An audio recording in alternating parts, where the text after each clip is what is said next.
Greetings, everyone.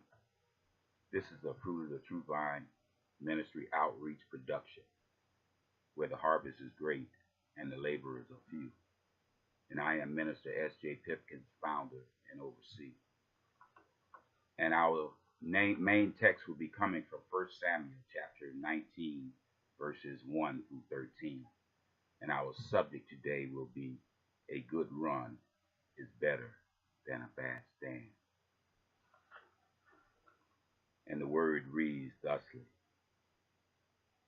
Saul told his son Jonathan and all the attendants to kill David. But Jonathan had taken a great liking to David and warned him, "My father Saul is looking for a chance to kill you. Be on your guard tomorrow morning. Go into hiding and stay there. I will go out and stand with my father in the field where you are. I'll speak to him about you and will tell you what I find out." Jonathan spoke well of David to Saul his father and said to him, "Let not the king do wrong to his servant David. He has not wronged you, and what he has done has benefited you greatly. He took his life in his hands when he killed the Philistines. The Lord won a great victory for all Israel, and you saw it and were glad. Why then would you do wrong to an innocent man like David by killing him for no reason?"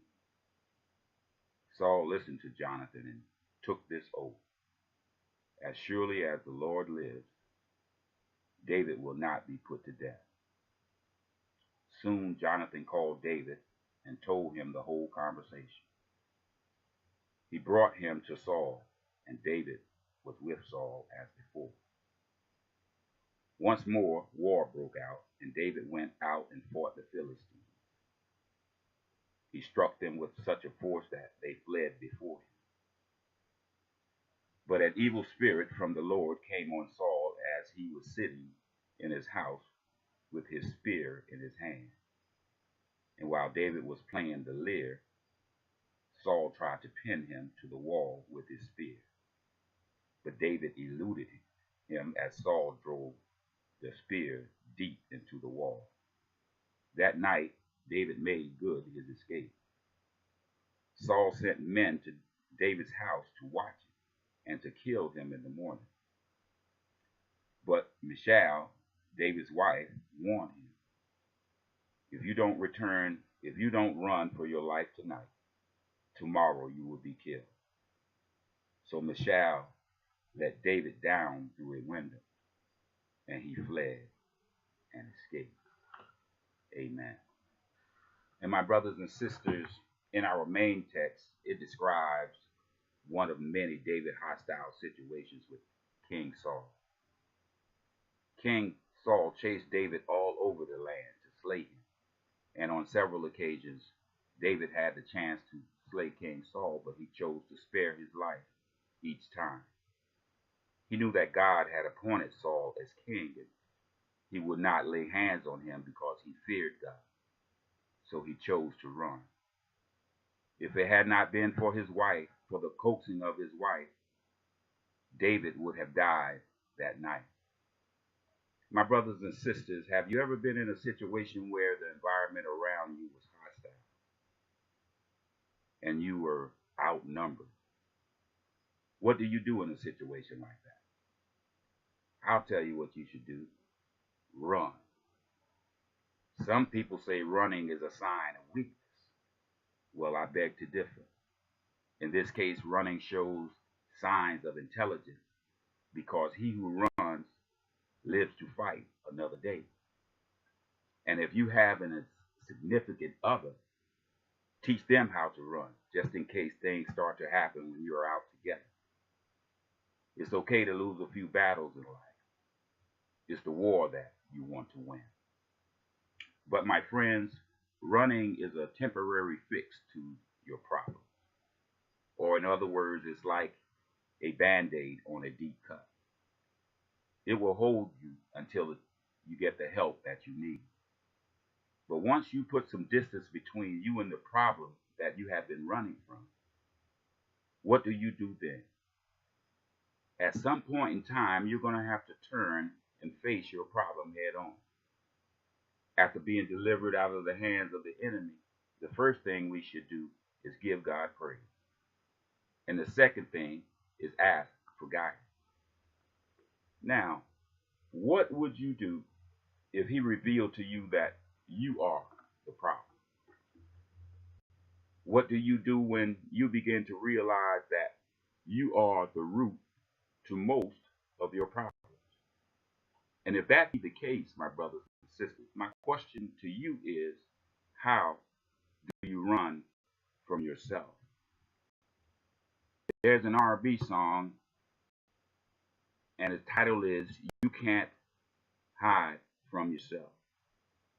And it goes on to say, because everywhere you go, there you are. When you look in the mirror, there you are. If you go outside, there you are. If you go to church, there you are. If you go to work, there you are. If you go to school, there you are. You can run, but you can't hide. There's no hiding place. Have you ever messed up so bad that you couldn't look at yourself in the mirror for a day or two? Or have you ever wished that you could just disappear? Are you the type person that blames everybody else when things start to go wrong in your life? You're always the victim. Or do you take some responsibility? Do you find it easy to magnify others' faults while ignoring your own? Now, in the book of Matthew, chapter 7, verses 3, Life Application Bible Translation, it says, why worry about the speck in the eye of your brother when you have a board in your own? Our ancestors used to say, sweep around your own doorstep before you sweep around your neighbor. Jesus tells us this verse to examine ourselves instead of criticizing others.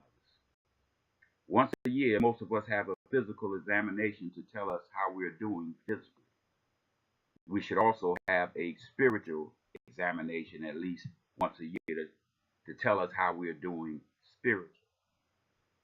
After self-examination, we must deal with the issues that are found. The traits that bother us in others are often the habits that we dislike in ourselves.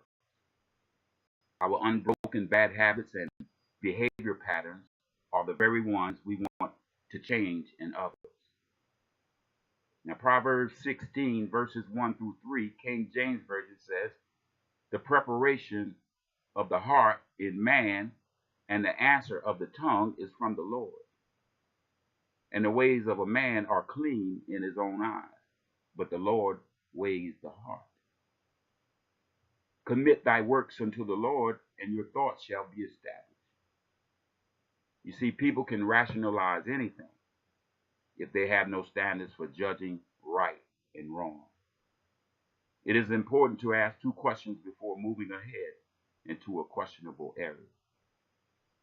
Is this plan in harmony with God's truth? And would it work in real life conditions? Friends, the reason why most of our bad habits fester, and it is because we have been running from God. Some of us have been running for a long time because we are afraid of making a bad stand before God. But my question to you is, how long will you run before you turn and face the music? The answer to the question I asked earlier, how do you run from yourself, is run to Jesus Christ and take a good stand on his every word. In the book of Matthew, chapter 11, verses 27 through 30, the Life Application Bible Translation, Jesus tells us that everything has been entrusted to me by my Father. Only the Father knows the Son. And the Father is known only by the Son and by those to whom the Son revealed to him. Come to me, and I will give you rest, all of you who work so hard beneath the heavy yoke. Wear my yoke, for it fits perfectly. Let me teach you, for I am gentle and humble, and you shall find rest for your souls, for I give only light burdens. And my brothers and sisters, like David, you may be running from your oppressors today.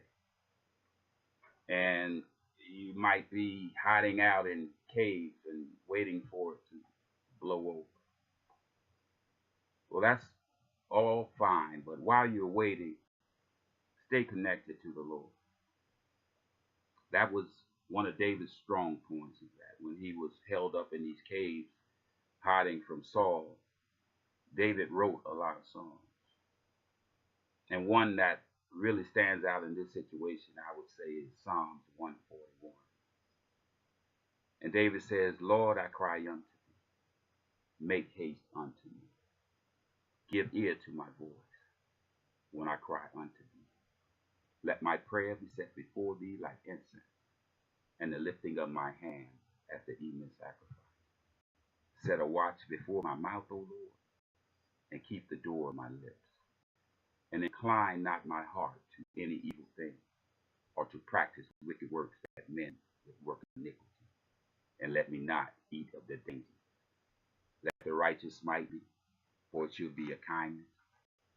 And let him reprove me, for it should be an excellent oil that should not break my head. Our bones are scattered at the grave's mouth, as when one cutteth and cleaveth wood upon the earth. But my eyes are upon thee, O Lord, in thee I trust. Let not my soul be destitute, and keep me from the snares and from the gins and the workers of iniquity, and let the wicked fall into their own net. With all that, I might escape. Amen, and be blessed.